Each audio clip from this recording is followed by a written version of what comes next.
So when creating the game's lore and world, we were very inspired by kind of an alternate universe, World War III. Our game takes place in 1997. The nuclear war in our world happened back at the Cuban crisis. And after a long nuclear winter, this magical fruit starts to appear that has almost infinite power applications.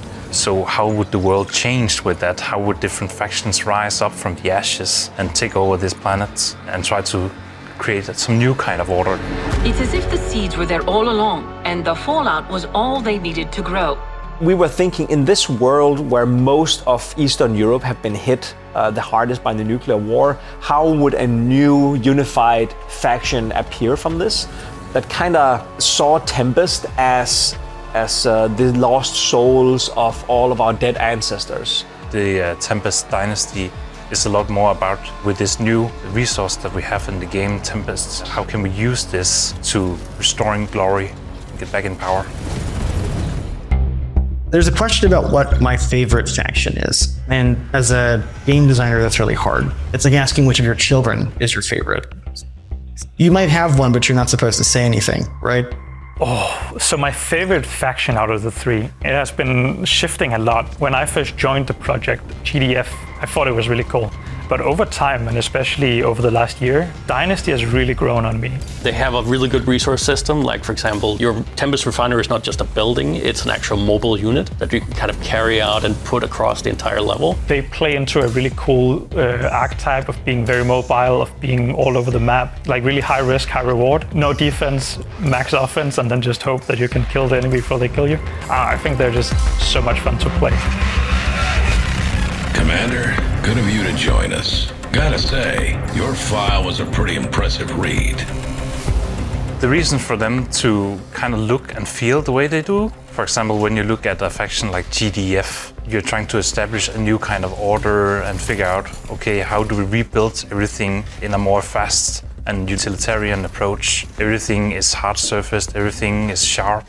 It's sheet metal that is bent into shape, optimized as much as possible. You know, they also see the value of Tempest, and we turned them kind of into almost like police state type of faction. They're more like, protective, so to say. They try to hold the ground. They are trying to save the world, so to say. That's how they present themselves to the public. They want to control most of the Tempest sites because that's where the money is, but also most of the Tempest sites are in the eastern part of Europe. But the Dynasty want to reclaim what was once theirs, their homeland. So it creates an interesting conflict that we thought was really cool.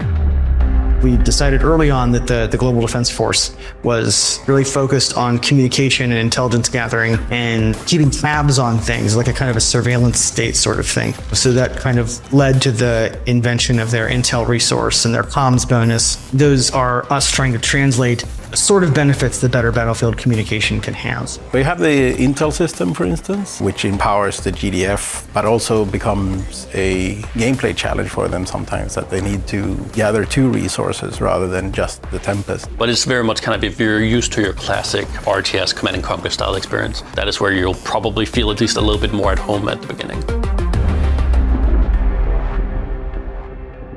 And I don't know if you should go into the secret one. Oh, so we can tell about Veti, right? Oh yeah, we can talk about Veti. For Veti, it has been a lot more about sitting and scheming and waiting for the right time to strike. They know a lot more than anyone else does about this Tempest and this world, because they've always been there. And there, of course, is a bit more to do with the Tempest at large and how they harnesses the Tempest to become more like one with it. Veti, they change everything for everyone. Veti was one of the hardest factions to really get right for us. There's a lot of story rewrites depending on what the law was initially. Were they part of Tempest? Are they Tempest themselves? Are they proto-humans? Are they aliens? And how does this all work together with the other factions fighting over this resource? Of course, in a game like this, you need a resource to fight over. That's kind of the thing, in Dune, it's the spice. In Command & Conquer, it's Tiberium. Here, it's Tempest. But Tempest has a much deeper-rooted secret.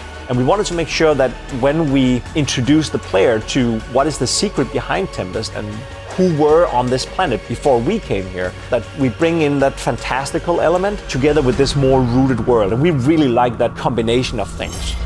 You have your orders, Commander. Let's get this done.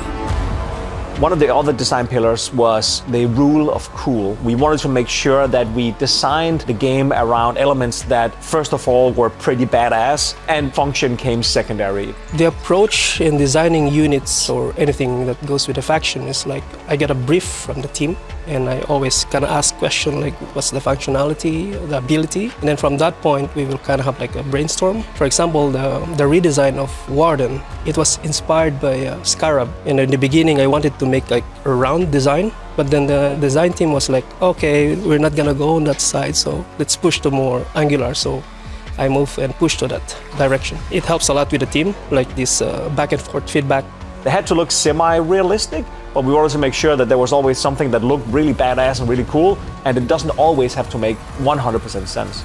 So we really went in depth, and we did a cyclical process of saying this is what would happen in the lore, and this is what we want to happen in the gameplay to achieve a synthesis of how the game plays out and why the factions feel different. We try to look for different materials. Of course, we want to make all the units look like it's from the same faction, but we hand paint pretty much all of the units with the same kind of material language through them all, but trying to make them unique in that sense. Yeah, that was the tricky part, to make each faction to be distinct. So we kind of have to play around a bit of the chunkiness of each infantry or vehicles or structures. We try to implement those color keys so that even by far you know that, oh, it's GDF or it's Dynasty or Veti. I mean, it's everything. Like, it's the UI as well. When you start a campaign, it's different. The way characters speak to you if you're playing Dynasty versus the way they speak if you're playing DDF. It's just all of these small things that come together to set like a completely distinct vibe for each faction.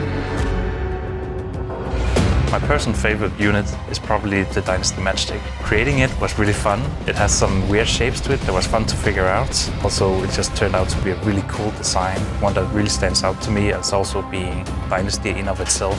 My favorite structure in the game is the Veti Temple. I made it quite menacing in a way that is still like a circular build. And for vehicles, Warden. I'm so proud of that Warden.